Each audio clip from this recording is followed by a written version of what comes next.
We're on. We're live on the web. Okay, for those of you who don't know, we had a time warp. We're now someplace else. Had some technical difficulties, and we decided to move to a different location. So now I'm going to pick up where I ended last session. I brought us up to the reinstitutionalization of Aristotle into the Western thought. And then I said that we had fast forwarded through, basically, we're going to pick up at John Locke. Now, I need to say something very brief. Reason has become effective and successful. Man's life on earth is effective and successful. And we're trending towards where the seeds of political liberty are finally starting to emerge. The continental rationalists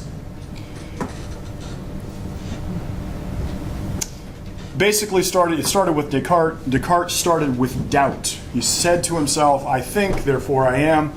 Actually, you know what? I don't think I'm on. I'm on now, right? Can you hear me? There we go. That's much better. So Descartes says, I think, therefore I am. This is an unfortunate formulation.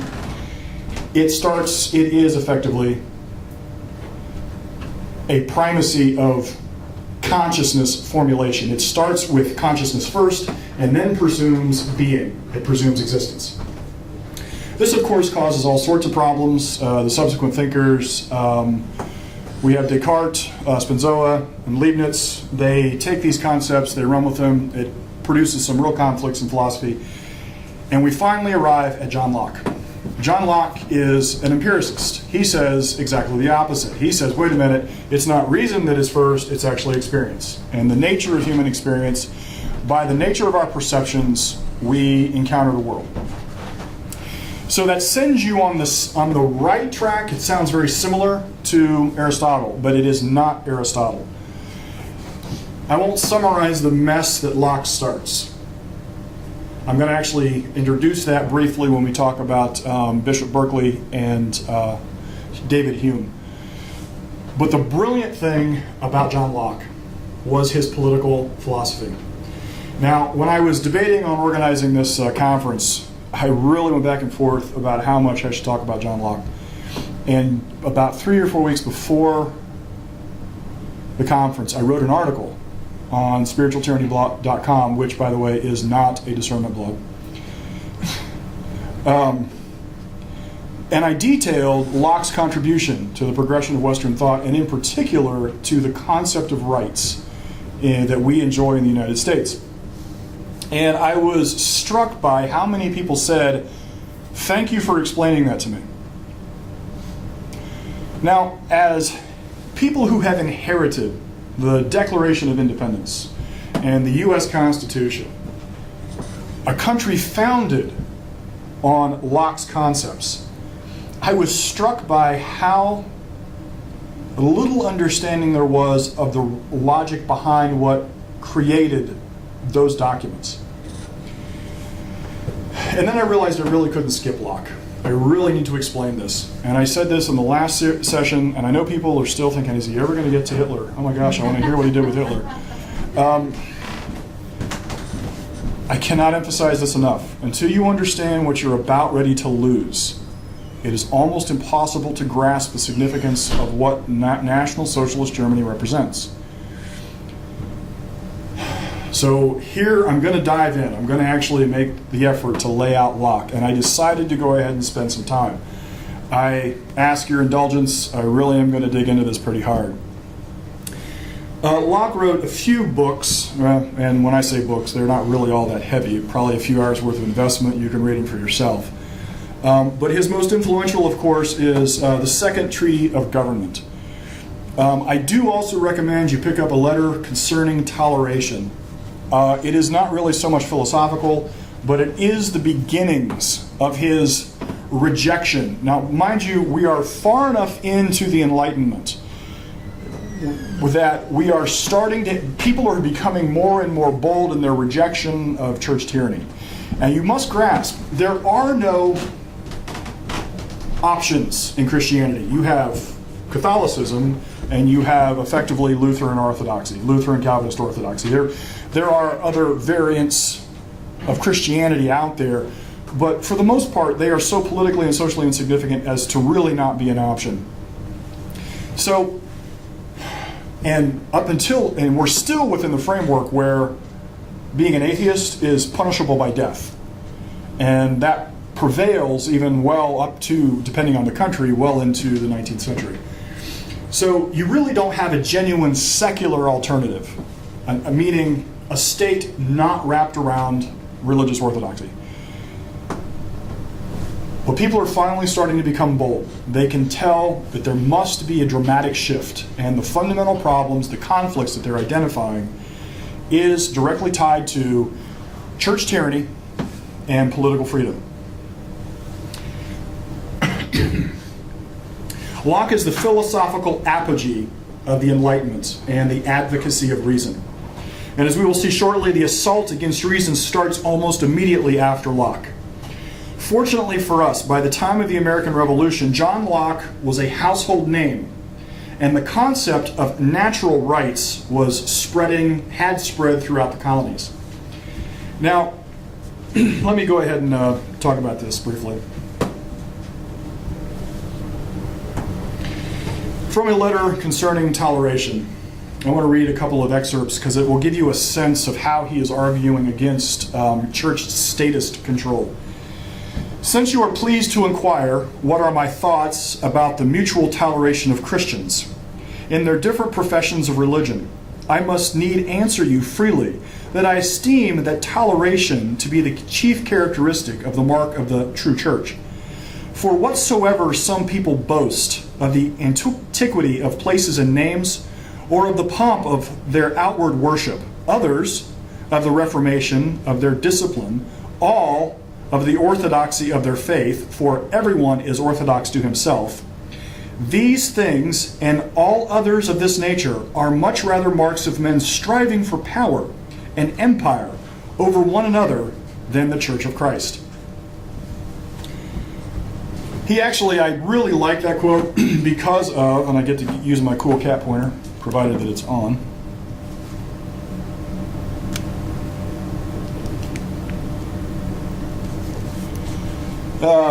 For everyone is orthodox to himself. There could be no greater, truer aphorism. Everybody assumes that their definition of Christianity is right. Everybody assumes that. And I find it fascinating that he points out that we cannot make orthodoxy the premise by which we have religious toleration. I want to read you another excerpt. In the second place, the care of souls cannot belong to the civil magistrate, because his power consists only in outward force. But true and saving religion consists in the inward persuasion of the mind, without which nothing can be acceptable to God.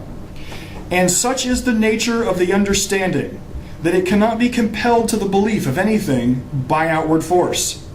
Confiscation of estate, imprisonment, torment, nothing of that nature can have any such efficacy as to make men change the inward judgment that they have framed of things. It may indeed be alleged that the magistrate may make use of arguments, and thereby draw the heterodox into the way of truth, and procure their salvation. I grant it. But this is common to him with other men. In teaching, instructing, and redressing the erroneous by reason, he may certainly do what becomes any good man to do. Magistracy does not oblige him to put off either humanity or Christianity. But it is one thing to persuade and another to command. One thing to press with arguments, another with penalties. The civil power alone has a right to do. To the other, goodwill is authority enough. And I want you to notice, he is correctly making the distinction that authority and force are the same thing. Governments are tools of compulsion. One of the things that I hammer away on my blog is the specific and direct relationship between authority and force. When you hear men making the argument that they have the right to ask you to submit to their authority, they are really declaring the right to use force against you to compel you to a given outcome. You will remember that I discussed dogmatism as a foundation of Augustinian doctrine. The moral expectation that select men have the right to compel intellectual conclusion. Now, Locke is making the correct assessment that the nature of government compulsion should not be mixed in with religious conviction. Now, this is an evolution of thought. You have lived with this for so long in your lives that you honestly have a hard time conceptualizing it not being true.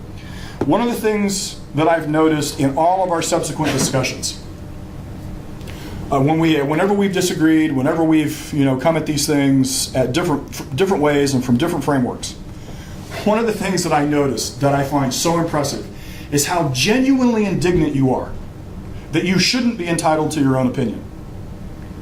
You are absolutely daughters and sons of the Enlightenment. Until the Enlightenment, this notion did not exist. It was nowhere. The notion that you have the right to be independently thinking creatures in your own behalf is absolutely the product of the Enlightenment, and more particularly of John Locke's arguments.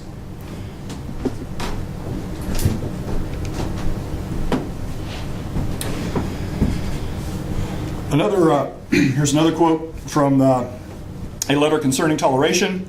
The care and salvation of men's souls cannot belong to the magistrate, because though the rigor of laws and the force of penalties were capable to convince and to change men's minds, yet would not that help at all to the salvation of their souls. For there being but one truth, one way to heaven, what hope is there that more men would be led into if they had no rule but the religion of the court, and were put under necessity to quit the light of their own reason, and oppose the dictates of their own conscience, and blindly to resign themselves upon the will of their governors, and to the religion which their either ignorance, ambition, or superstition had chanced to establish in the countries where they were born. That's a wordy way of saying men should be entitled to the rights of their own minds, and the nature of their religious convictions should be determined by conscience. You take that for granted. In the United States of America, we have a hard time conceptualizing religious wars because our founding fathers were brilliant. They approached the nature of government with the expectation of the separation between church and state. As a result, the sum of our religious disagreements, for the most part in the United States, are church splits. Everybody gets in an uproar. We want the color of the carpet to be pink. Somebody else says they want it to be blue. They get fussed. They decide, you know what, I'll start my own church. Doctrinally, blue is better. Well, that's the sum. And frankly, it doesn't matter how egregious the doctrinal fight. At whatever point of disagreement, everybody goes, well, I'm just going to go start my own church. And they do. Which is why in America, effectively, religion has exploded with flavors of denomination.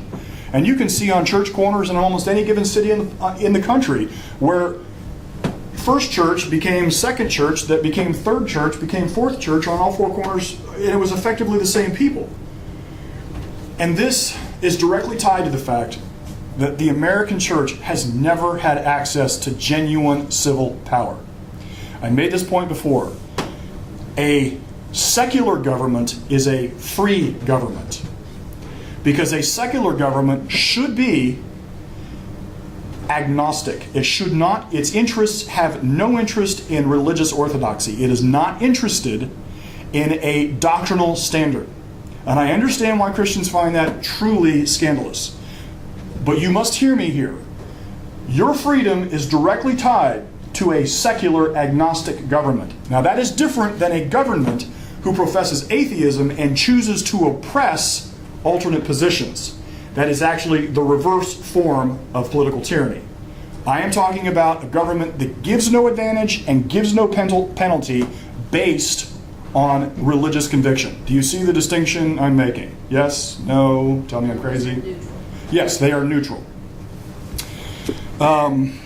This next comment is actually long. I thought this was hilarious. It's actually all one comment, but it's broken up on slides because I couldn't fit it all into one. Let us suppose two churches.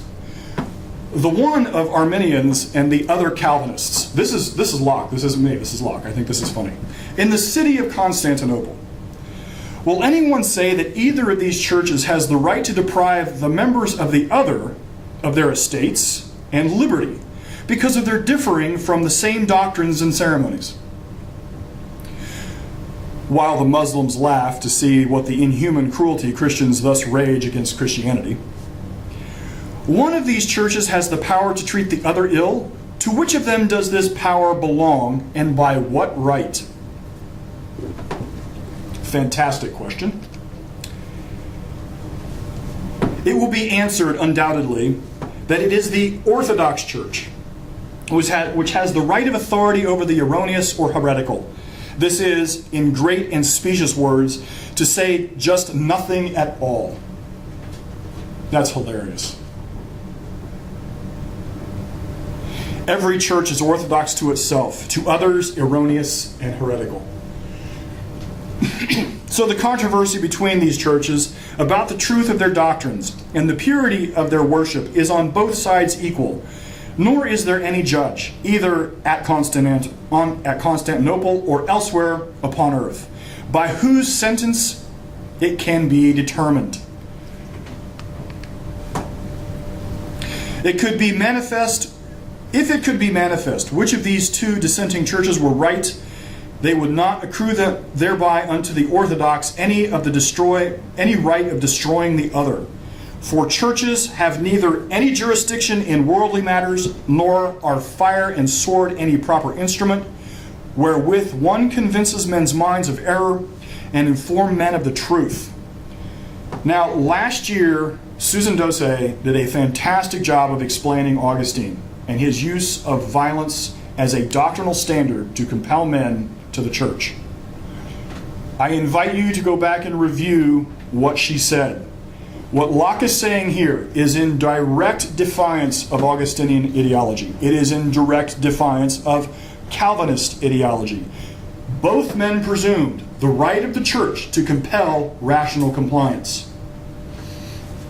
Okay, that is what I wanted to discuss with Locke on a letter concerning toleration.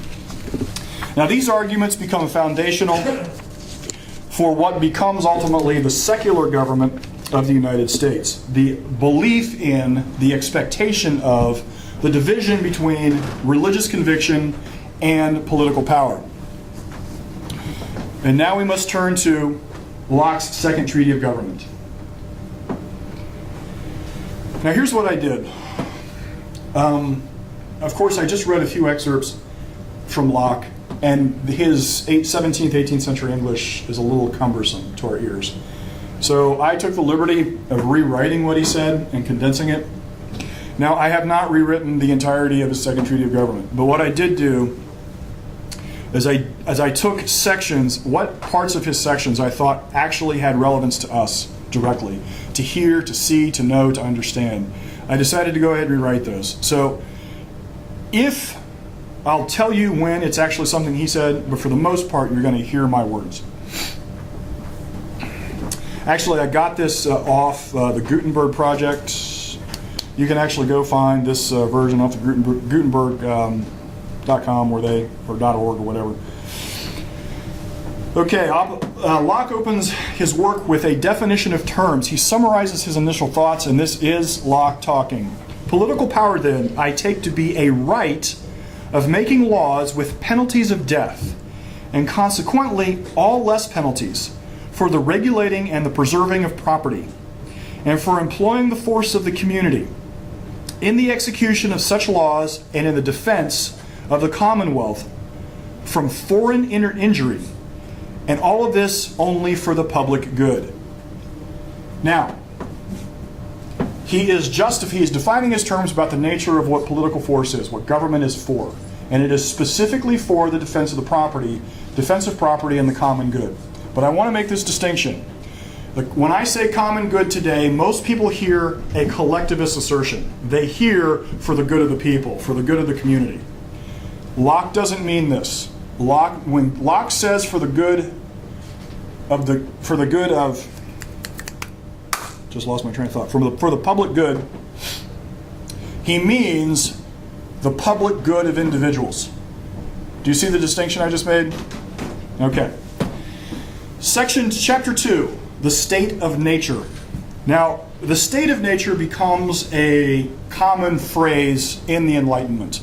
Thomas Hobbes uses it, Jean-Jacques Rousseau uses it, and so it's ambiguous. It is not consistent. They meant, state of nature for Hobbes meant basically man is a barbarian, and that the nature of his barbarity needs restraint. And the nature of the restraint, government's function, is designed to handcuff man in his most base passions. You will remember the Edmund Burke quote that I pointed out way back in the beginning. That it is government, that man forges his fetters by virtue of the fact that he really doesn't have self-control. This is a very Hobbesian position. Rousseau has a very similar concept of the state of nature, but he doesn't think man is a barbarian as such. He thinks that the state of nature is man's highest ideal. Man in his natural form is the height of the perfect predator in nature. He still thinks that the function of government restricts man, and therefore man gives something up when he enters society. But his definition of the state of nature is very different. Here's Locke's definition.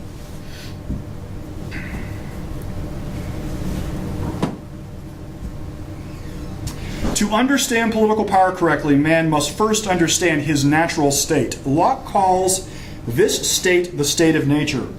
Man is perfectly free, meaning man is at liberty to act as he pleases. He acts to dispose of his own possessions, and he acts to dispose of his own person.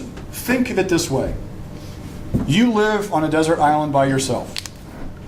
You are at liberty to organize your desert island to your own benefit. And it would require of you your highest and best reason to do so.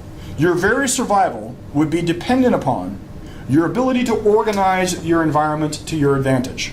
And you're perfectly free to dispose of everything that you create and your entire person to that end. That is his definition of liberty, or the state of nature. He says, the state of nature is a state of equality. All the power and jurisdiction is reciprocal.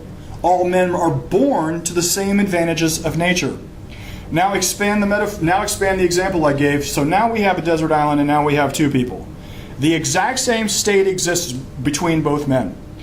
They both have the ability to act and to dispose of themselves in the exact same fashion. That is their natural right.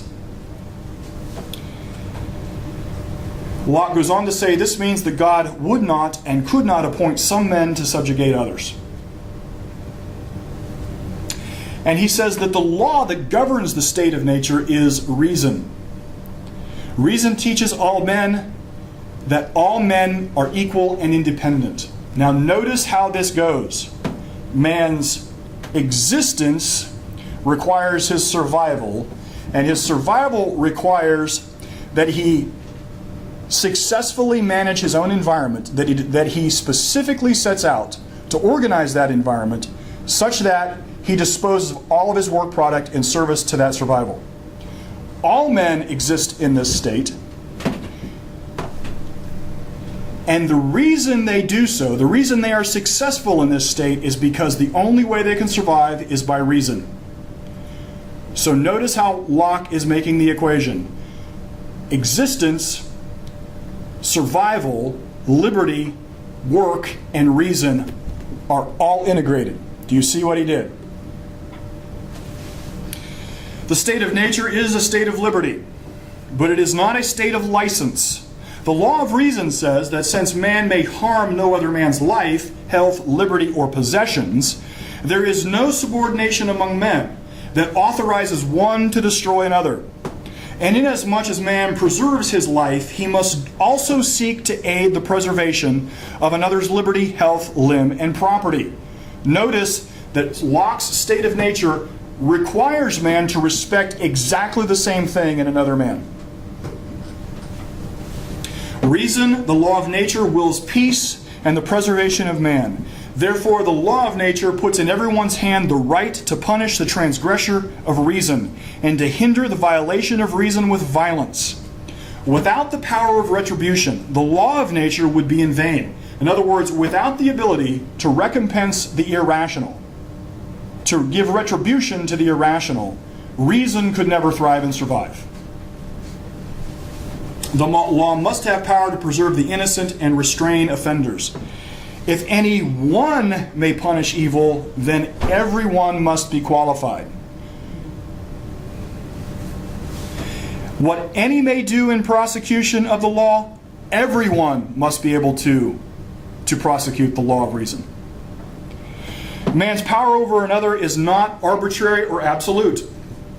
Individuals cannot vent their passions against a criminal without limitation. Retribution must be in proportion to criminal action. Violence can only be used to obtain reparation and restraint. But if the criminal abandons restraint and reason declares themselves outside of the law of reason, these criminals have become dangerous to men of reason and peace. So the dividing line of violence is when, though unreasonable, the irrational initiates violence against reasonable and peaceful men. They trespass against the peace and safety of the whole of humanity. This abandonment grants mankind the right to destroy the men who abandon the law of reason and make him repent of his actions, to deter him in continued action, and to make an example of those who would follow in his footsteps. Every man has the right to punish the offender and the executioner of the law of nature. The man who has been injured by a man who abandons the rule of reason not only has the right of punishment, but also the right to obtain reparations. And all people who seek justice may join the injured party to assist in recovering his restitution. The man who murders or commits unjust violence and slaughter has declared war against all mankind and may be destroyed just like you would kill a lion, a tiger, with whom men cannot have society or security. Notice that Locke is standing the historic philosophical perspective on its ear. He is centralizing the entire right of man to exist for the sake of himself. And he is arguing directly that the nature of man's existence demands that he be able to resist with violence all who wage war against his peaceability. Is peaceability a word, or did I just make it up? Sounds good? All right. Locke says that punishment must be proportional to the crime, but, and I find this line fantastic, but the punishment must be sufficient to make continuing in the same action an ill bargain. This leads to Locke's next point, which he calls the state of war.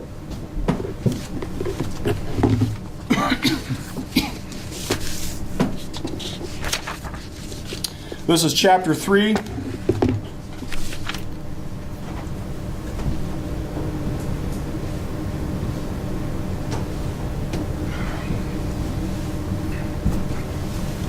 The state of war is a state of enmity and destruction intended by one man against another, by word or action. Notice, by word or action.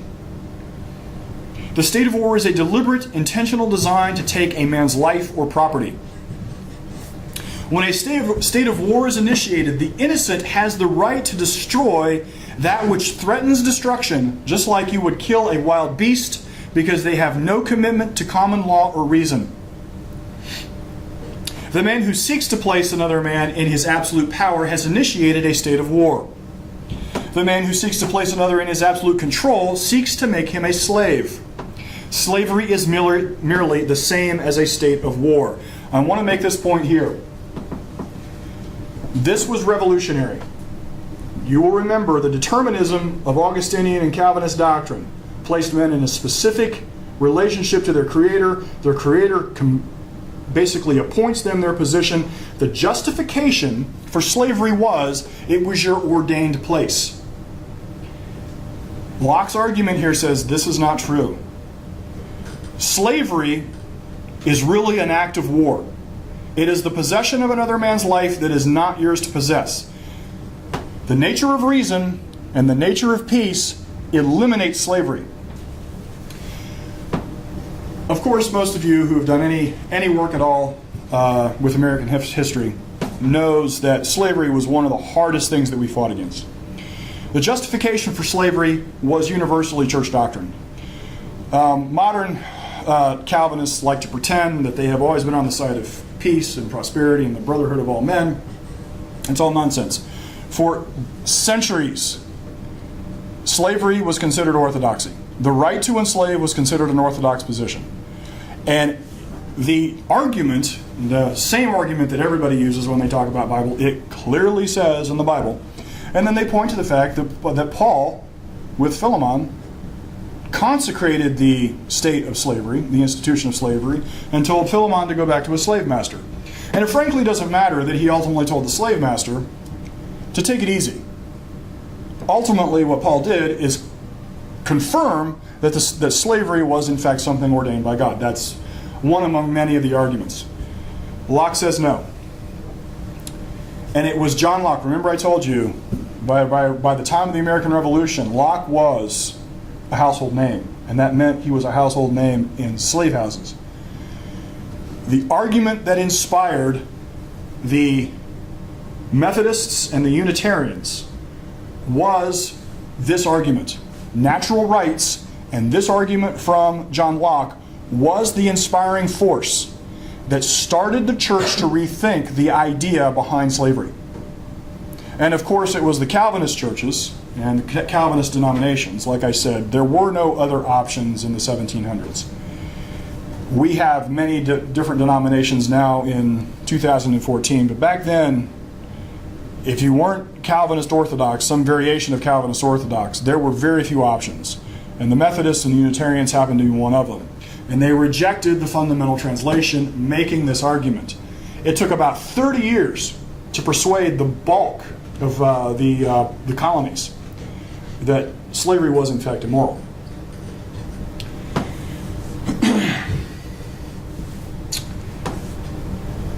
I want to continue with chapter 4 of slavery.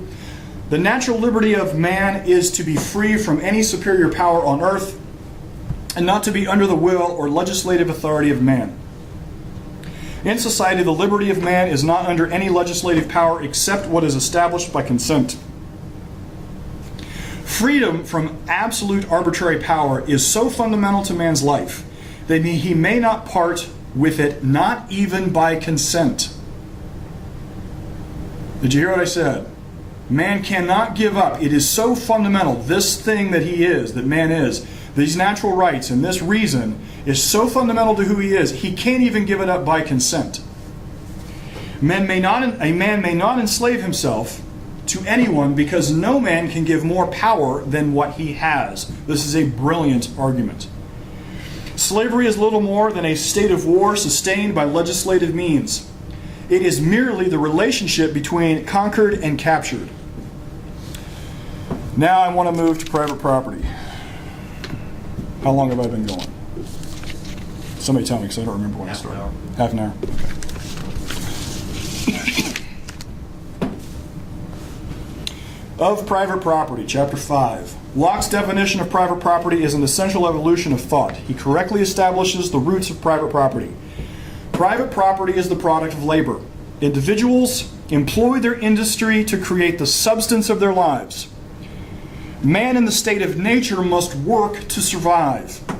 Man's survival is directly tied to his labor. This makes man's work a direct function of his life. Do you see the progression?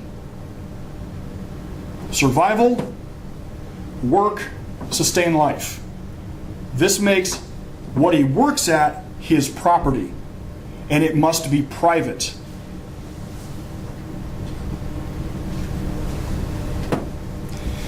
Seizing man's property, then, is the same thing as seizing his life. in an evolution of thought where it has always been assumed that that the state is the political and social primary, where man is disposed at the will of the state, to correctly identify the location for the nature of work product, life, and property was a profound advance. I want you to remember, I've talked about this repeatedly, the soul-body dichotomy, the mind-body dichotomy, the ability to take man and divide him in half and then distribute those halves across whatever world you want to distribute him. Say, for instance, John Calvin. John Calvin basically says, you have no right to complain about the nature of your existence. Who cares if you're persecuted? Who cares if the government comes and takes whatever they come and take? Ultimately, your treasures, your life, your values are all stored away in some other place. But here on earth, you just got to suck it up. And that is your specific Christian responsibility. That is Calvin's argument.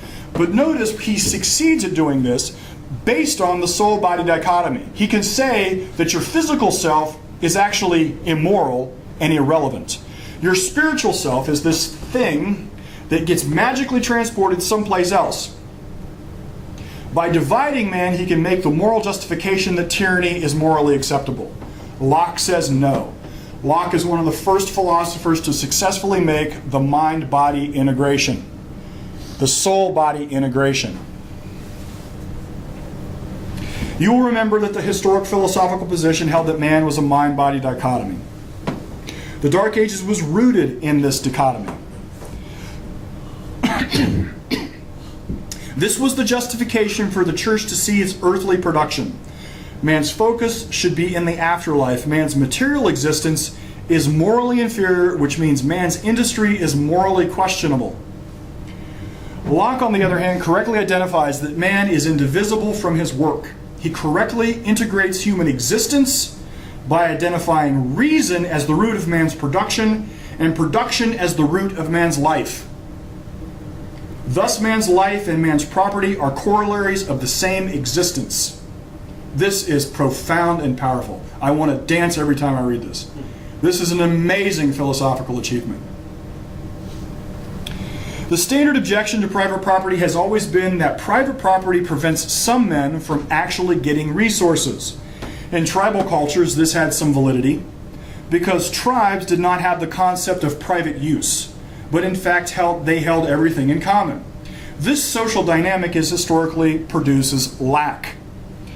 But Locke applies reason to the process of wealth creation. He correctly identifies that man creates his level of prosperity. Wealth is not static because wealth is the product of labor, and labor is expansive. I want to read you a prolonged section.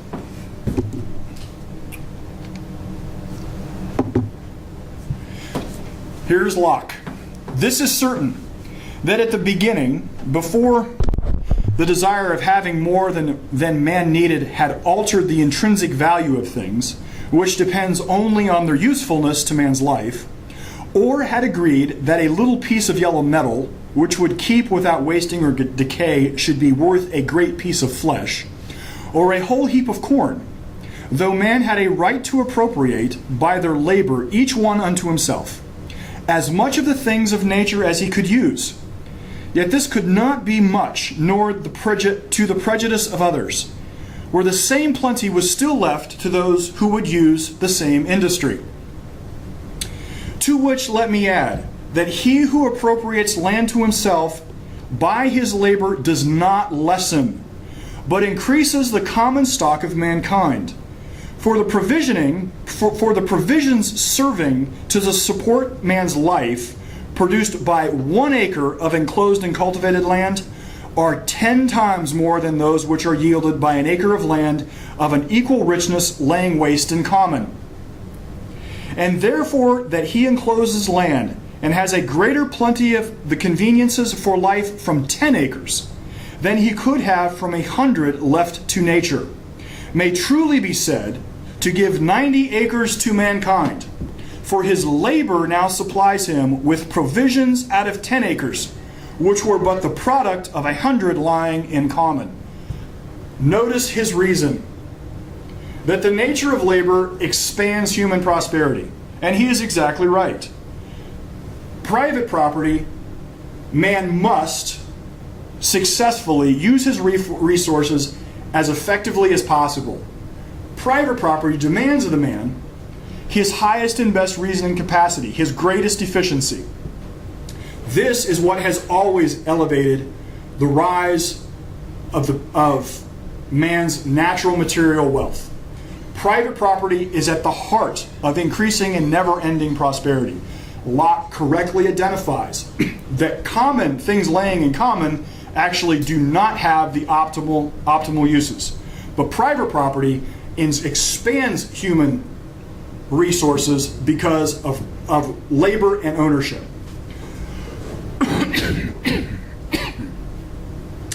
Chapter 6, Paternal Power.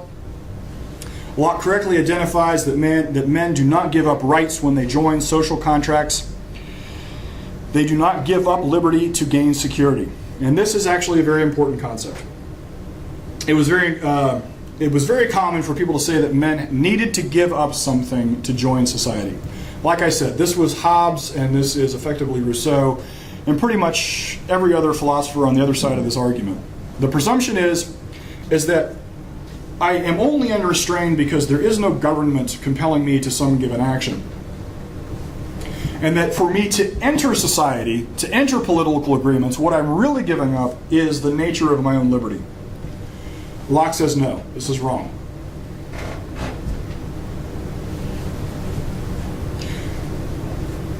You will remember the Augustinian and Calvinist doctrine of subordination.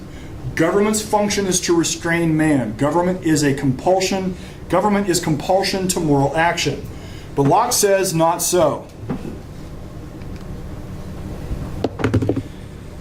So that, however it may be mistaken, the end of law is not to abolish or restrain, but to preserve and enlarge freedom. For in all states of created beings capable of laws, where there is no law, there is no freedom.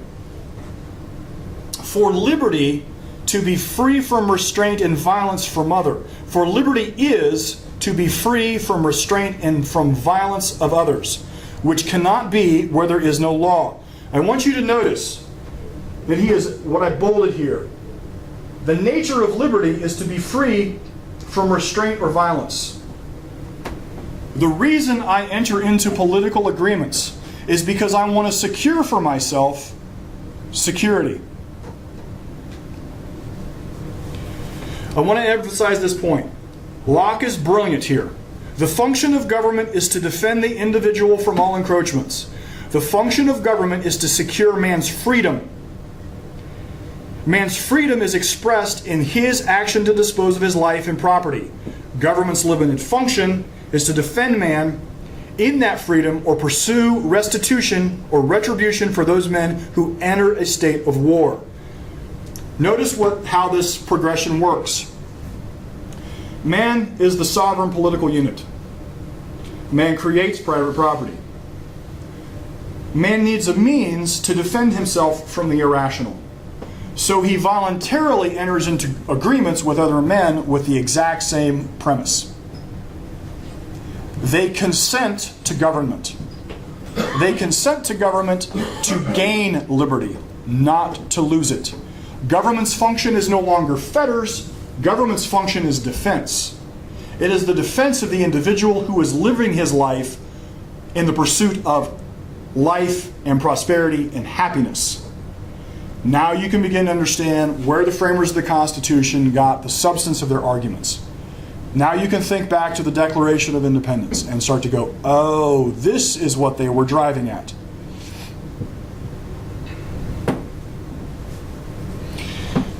Chapter 8 of the Beginnings of Political Societies. It is here that Locke identifies the correct order of social relationship.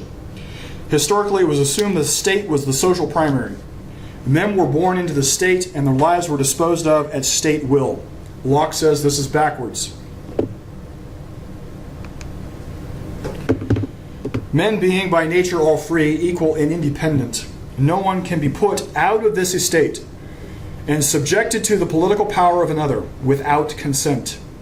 A man can only divest himself of natural liberty and put on bonds of civil society by agreeing with other men to join and unite for their comfortable, safe, and peaceable living among another, and secure enjoyment of their properties. This any number of men may do, because it injures no freedom for the rest. They are left as they were in the state of nature. When any number of men have so consented to make one community or government, they are thereby presently incorporated to make one body politic, wherein the majority have a right to act and conclude the rest. Here is his progression. Man is first free and sovereign agent. Man labors to create property to satisfy his survival and enjoyment. He seeks social relationships to expand his freedom. His consent is to social contracts, and government is by consent of the governed for the express purpose of defending his life, peace, and property. How long have I been going? 45 minutes? Yeah, something like that.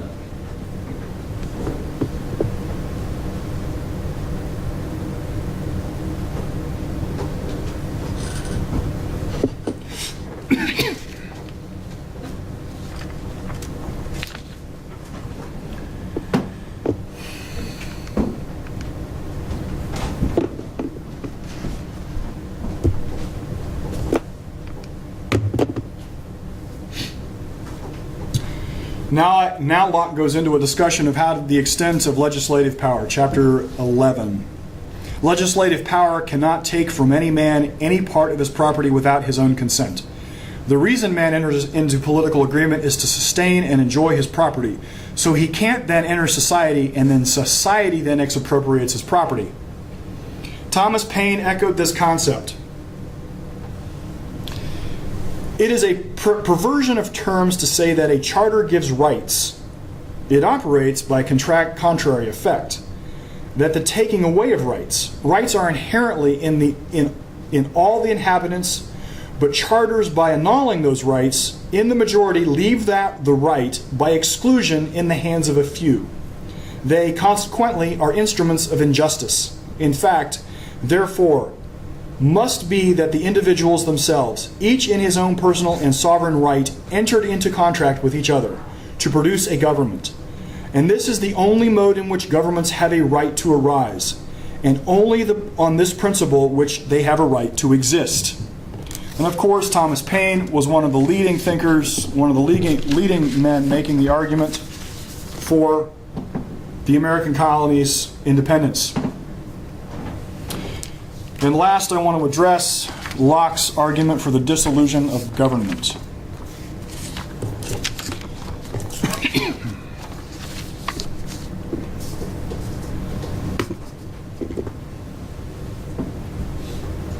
Since government is by consent, Locke addresses the dissolution of government.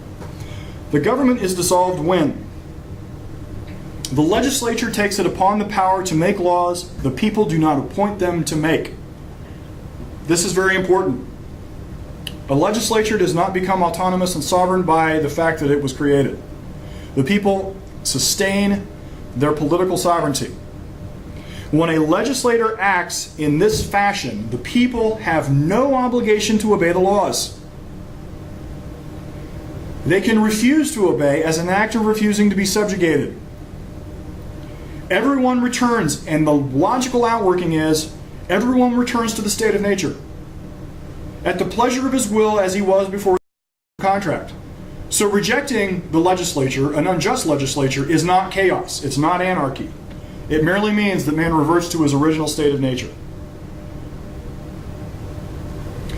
Note, this would also be the answer to a runaway bureaucracy that is neither elected nor subject to the people. Like when Congress decided to start giving legislative power to bureaus in the United States. Just an observation. Governments are dissolved when a single person sets up his own arbitrary will in place of laws, like presidents who pass endless executive orders. Governments are dissolved when a single person hinders the legislature.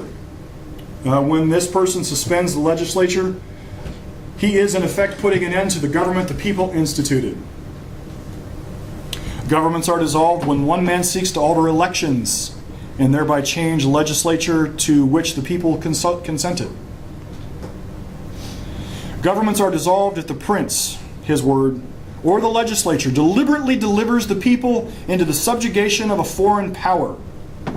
The people entered into political agreement to be governed by its own laws. They cannot be transferred into a government that was not authorized by its own consent. Americans, hear me. It is treason for any member of the American government to act to deliver the American people into the hands of the United Nations. We did not authorize the existence of them to govern us. Our Constitution is unique and proprietary. We have the right to define our own body of laws. Here's Locke's summary.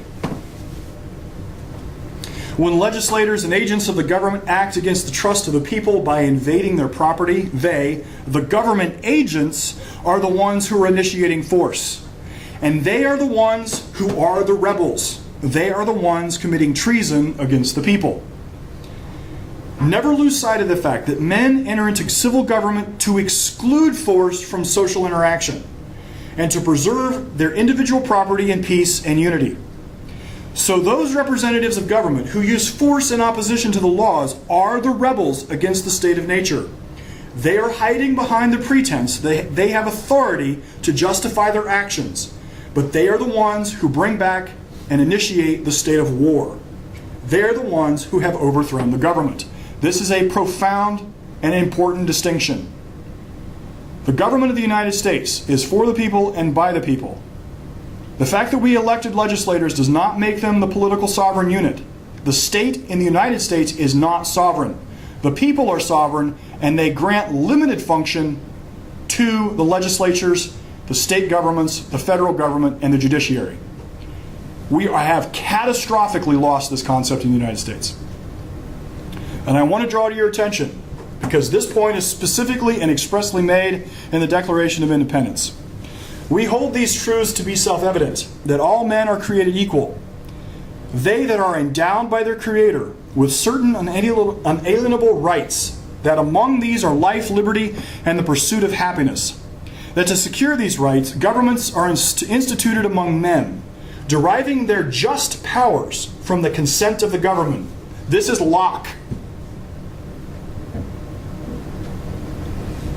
Notice what I made in bold here. Actually, I'm going to go ahead and put this up.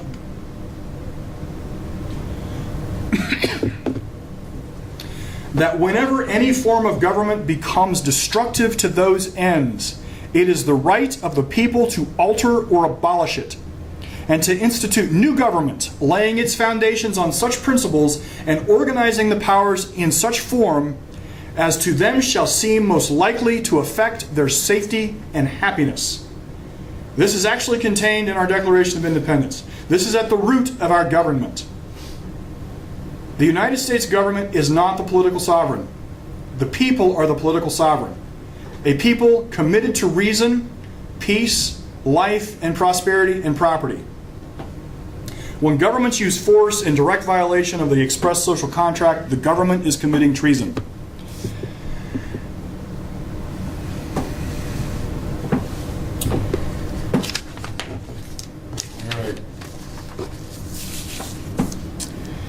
Now you can have some sense of scope.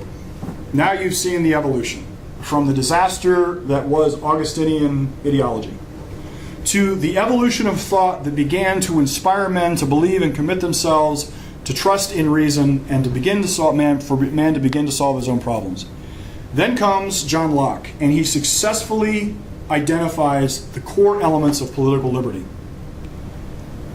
Political liberty. Without political liberty and specifically private property, the divorce of government from being able to come in and continue to seize private assets, this was huge. And it was this event that created the sense of life in the Enlightenment. Generations of European Christians accepted the premise of human depravity as self-evident, as have all social political organizations founded on the metaphysical premise that man is a sinner who inhabits a fallen world. By the late 18th century and early 19th century, this social assumption had been dealt a mortal blow.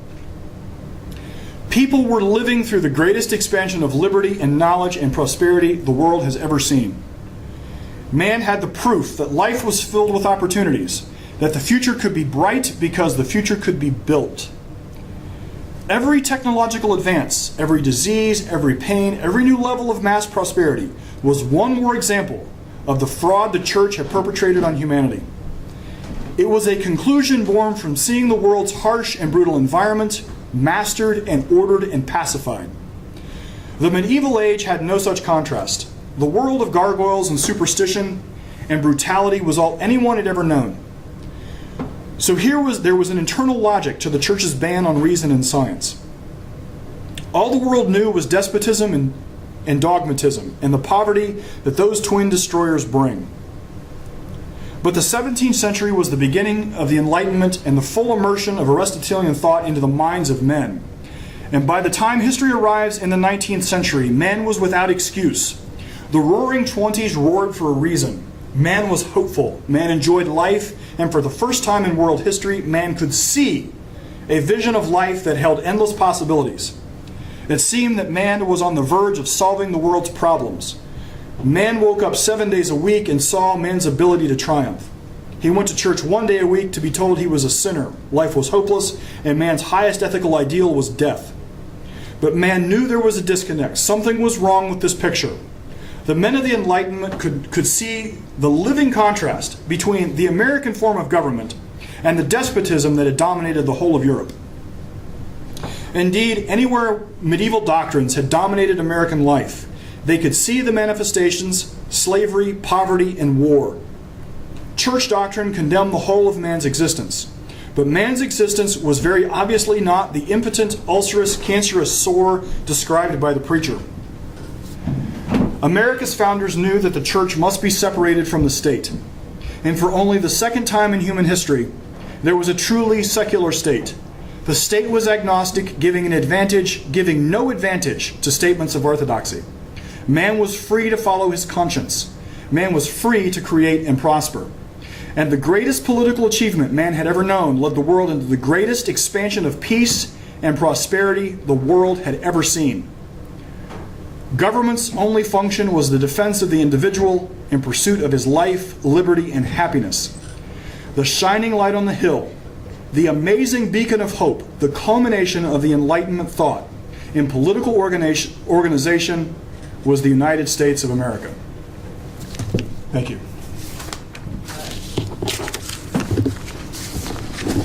I have a question. Yep. Excellent, by the way. This goes back